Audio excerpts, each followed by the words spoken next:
District d'Abidjan, les populations se sentent-elles en sécurité dans les transports en commun, notamment les wara-wara? Certains en tout cas circulent dans un état délabré. Bientôt un marché moderne à Bonon, dans la région de la Maraoué, coût des travaux de construction 3 milliards de francs CFA. Enfin, des incidents en Ouganda lors des élections législatives et présidentielles. Plusieurs bureaux de vote n'ont pas pu ouvrir à temps. Voilà donc pour le sommaire. Bonsoir à tous et bienvenue.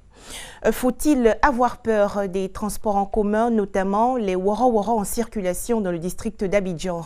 La plupart sont surnommés ironiquement les wara-wara de la mort, car ces véhicules sont dans un état de délabrement très avancé. Qu'en pensent les populations et usagers? Regardez. Peinture défraîchie, pare-brise sous le point de voler en éclats, fauteuil inconfortable. C'est le visage que présentent la plupart des véhicules de transport en commun appelés wara-wara. À l'heure d'un trajet à un autre, on s'arrête, le temps de réparer les pannes qui surviennent et on reprend la route. Interrogés sur la vétusté des véhicules de transport, les chauffeurs accusent entre autres le mauvais état de la route. La route n'est pas bonne, c'est pourquoi on a accident de voiture. Si le goudron est là, nos patrons vont acheter les voitures de 2 millions.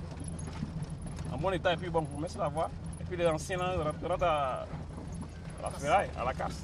Ces voitures en mauvais état, on les trouve partout dans la ville d'Abidjan, mais les chauffeurs de wara-wara sont prêts à prendre le risque pour faire recette.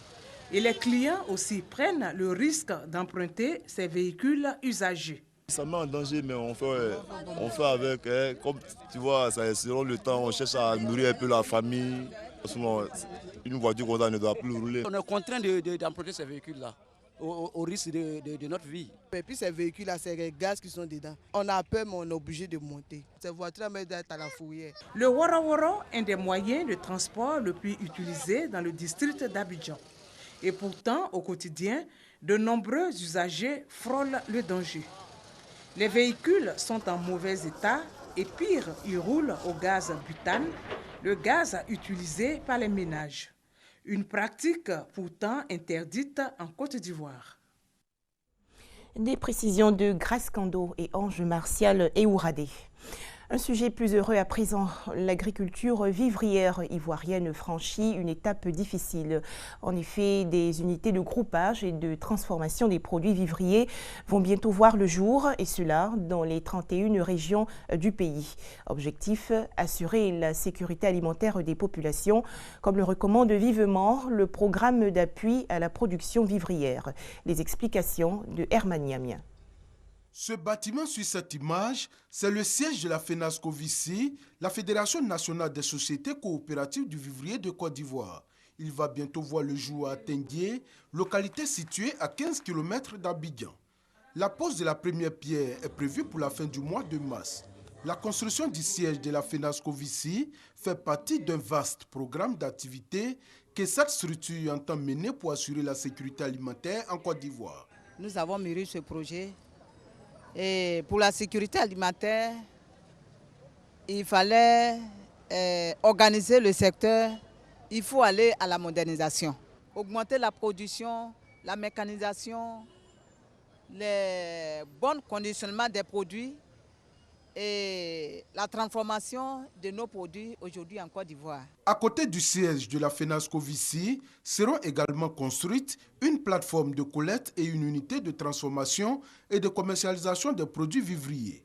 En plus du site d'Atenguié, les 31 régions du pays, plus les 2 districts autonomes, vont également abriter des plateformes de collecte et des unités de transformation des produits vivriers. La production serait à grande échelle, ça va donner l'emploi. Les usines vont donner l'emploi.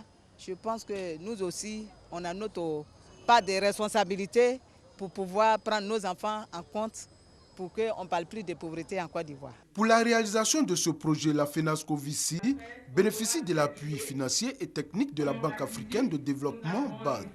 À terme, il s'agit de produire en toute saison, avec le système d'irrigation, des produits vivriers de bonne qualité pour l'approvisionnement régulier des différents marchés pour assurer la sécurité alimentaire et lutter aussi contre la cherté de la vie. Agriculture toujours. Les femmes productrices de café et de cacao de la région du Lodjibois encouragées à produire plus et de meilleure qualité. Et pour atteindre cet objectif, un répertoire indiquant toutes les productrices de Divo sera constitué. Ces femmes vont ensuite bénéficier d'une formation. On en parle avec Honorine Agnigori. C'est en vue d'apporter un soutien logistique aux femmes productrices de café-cacao de la région du Lodjibois qui éprouvent des difficultés dans la quête de propriété que la présidente de cette association, Juliane Bitimoro, se bat. Au cours de cette rencontre de sensibilisation qui s'inscrit dans le cadre des activités de la délégation régionale de l'Association des femmes productrices de café-cacao de Côte d'Ivoire, la question de la qualité de la production a été abordée. La Société ivoirienne de technologie tropicale a été invitée à présenter ses outils innovants censés améliorer la qualité du cacao ivoirien et aussi réduire la pénibilité du travail pour les producteurs. Le chef du service commercial de cette structure, Monsan Seka, a expliqué à l'assistance les avancées réalisées avec la mise au point de certains produits comme le cacao biché et le séchoir amélioré.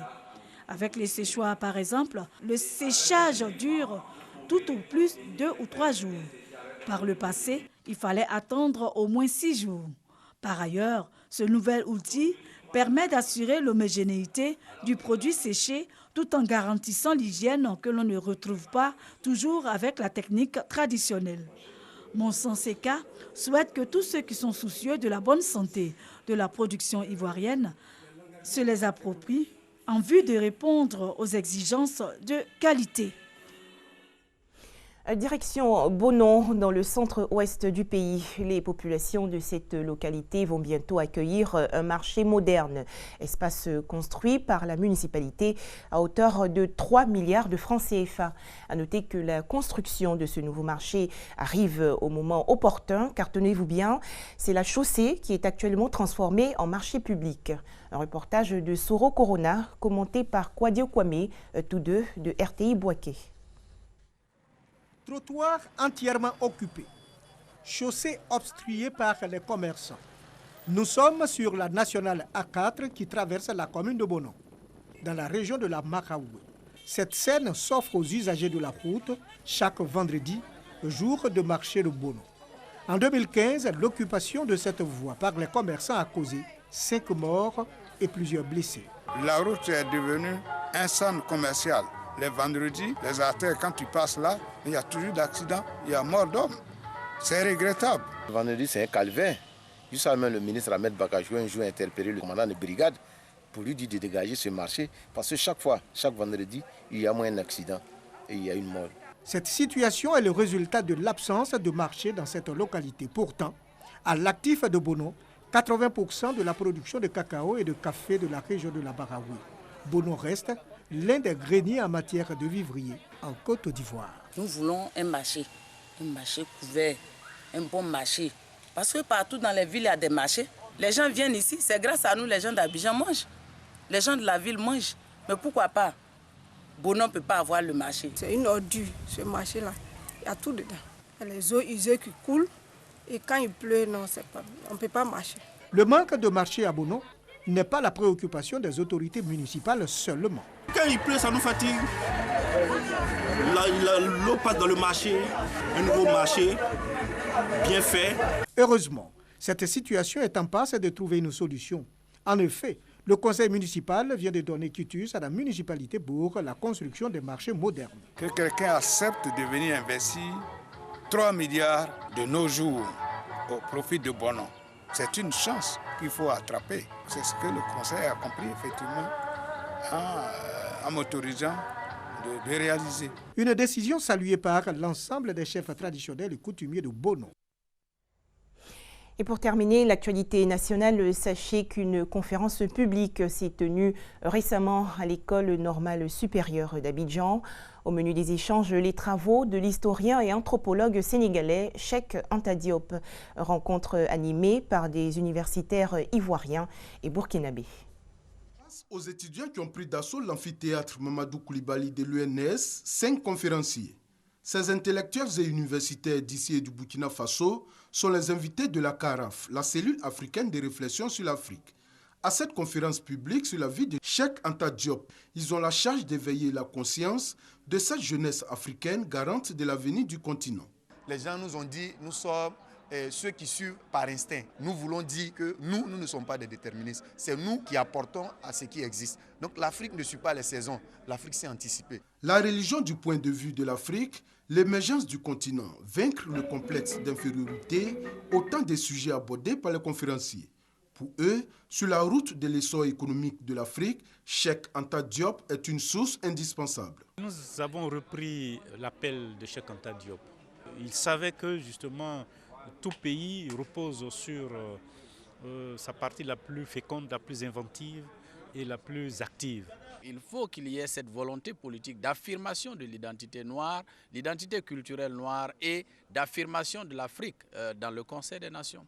Nous devons prendre notre courage à deux mains et nous assumer. Cheikh Anta Diop, né le 29 décembre 1923 à Tietou au Sénégal, est un historien, anthropologue, égyptologue et homme politique sénégalais. Il a mis l'accent sur l'apport de l'Afrique et en particulier de l'Afrique noire à la culture et à la civilisation mondiale. Disparu le 7 février 1986 à Dakar, cette conférence est aussi la commémoration de ses 30 ans de décès. Un reportage de Guillaume Zéré et Herman Niamia. Un drame routier survenu hier au Ghana voisin. Au moins 53 personnes ont été tuées lors d'une collision entre un bus et un camion sur l'axe Accra-Tamale. L'accident a également fait 23 blessés, dont 8 enfants. Les causes exactes de cette tragédie ne sont pas encore connues, mais la police ghanéenne soupçonne un excès de vitesse. Élection présidentielle perturbée par de gros retards aujourd'hui en Ouganda. La police a dispersé au gaz lacrymogène des électeurs mécontents de ne pas pouvoir voter. Ils accusent le président Yoweri Museveni, au pouvoir depuis 30 ans, de vouloir sa réélection par tous les moyens. Au Soudan du Sud, une base onusienne attaquée hier par des hommes armés. Bilan, au moins 5 morts. Ce camp, faut-il le préciser, abritait plus de 47 000 civils déplacés, soit le quart des 200 000 réfugiés accueillis dans les 6 bases onusiennes du pays. Merci d'avoir été avec nous ce soir sur RTI2.